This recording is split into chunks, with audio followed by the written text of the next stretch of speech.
Hey there, car enthusiasts. Welcome back to Weekly Tools. Did you know there's a simple habit that could be quietly damaging your engine, and most people don't even realize it? If you're making a lot of short trips in your car, this video could save you big on repair bills. First things first, what counts as a short trip? It's not just about distance.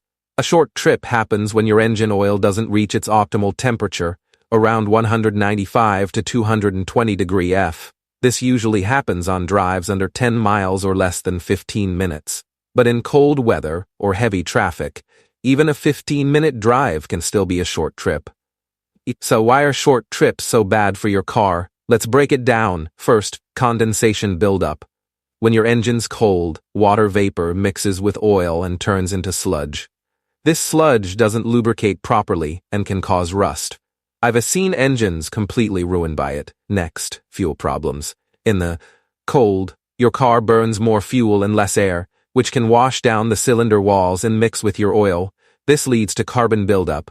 Definitely not good for your engine. The big issue is cold start wear. Those first few seconds after starting your car, that's when the real damage happens. With short trips, the oil hasn't fully circulated, so metal parts are grinding without proper lubrication. This causes wear over time, and don't forget battery drain. Short trips mean the alternator doesn't have enough time to fully recharge the battery, which can shorten its lifespan and even leave you stranded with a dead battery. Now, you might be thinking, Brian, I can't avoid short trips. I get it. But here's what you can do to protect your engine. Combine your trips. Instead of going out 3 times, plan to do everything in one go.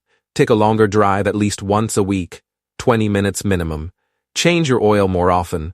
It's cheaper than fixing an engine. Use synthetic oil. It's better for cold starts and protects your engine longer. There you go. By making these simple changes, you can protect your engine and save yourself from costly repairs. If you found this helpful, hit the like button and subscribe for more car tips. Drive safe, and I'll see you next time.